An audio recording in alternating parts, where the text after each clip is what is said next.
Lacking what is wanted of us and required is more than this. Everything I've said, Mahmoud, is wanted and liked. To read and memorize is good.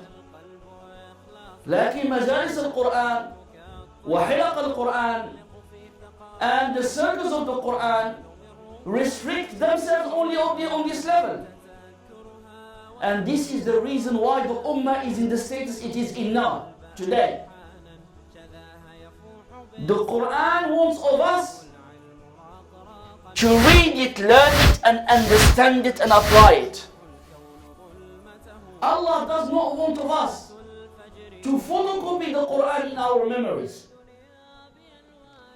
Hifz, memorization, without understanding and implementation, it's lacking. I wouldn't say it's nothing. You get rewarded for memorizing.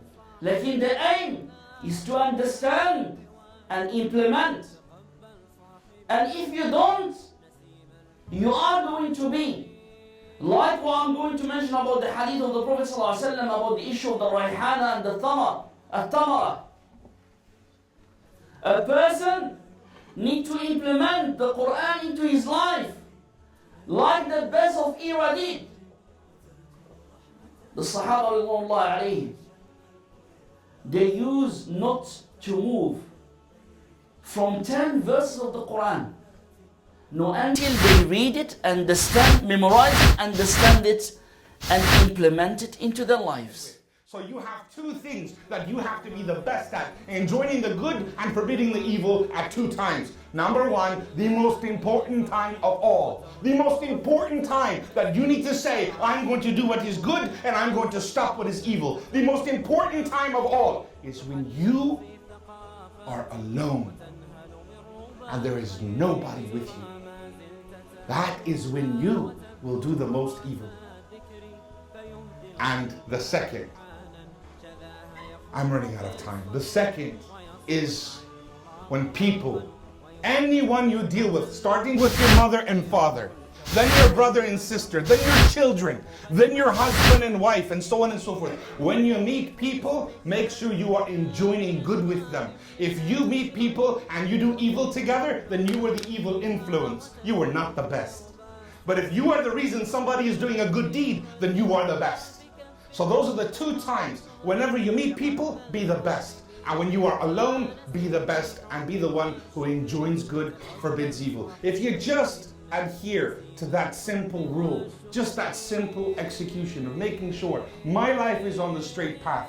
When Allah brings someone to you, that moment comes, that moment goes. When somebody comes and says, I'm going to fitna, I'm going to the bar, I'm going to the restaurant, you have a choice to go or don't go. Or someone comes and says, I'm going to do da'wah, I'm going to the masjid, I'm going to raise money for da'wah, I'm going to help Muslims in another country. If they say that, that opportunity comes, and what you decide is what makes you the best or the worst.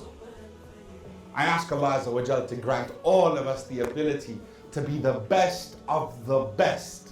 Say Ameen. You do want to be the best, yes?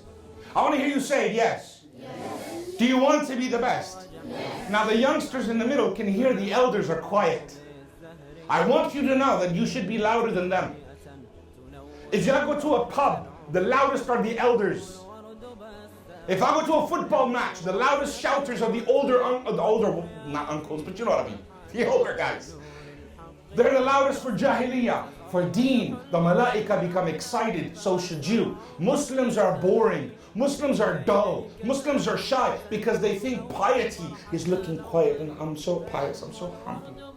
I have such good manners, I keep in my head. This is not correct. Look at the way Umar was. Look at the way Uthman was. Look at the way Ali was. Abu Turab.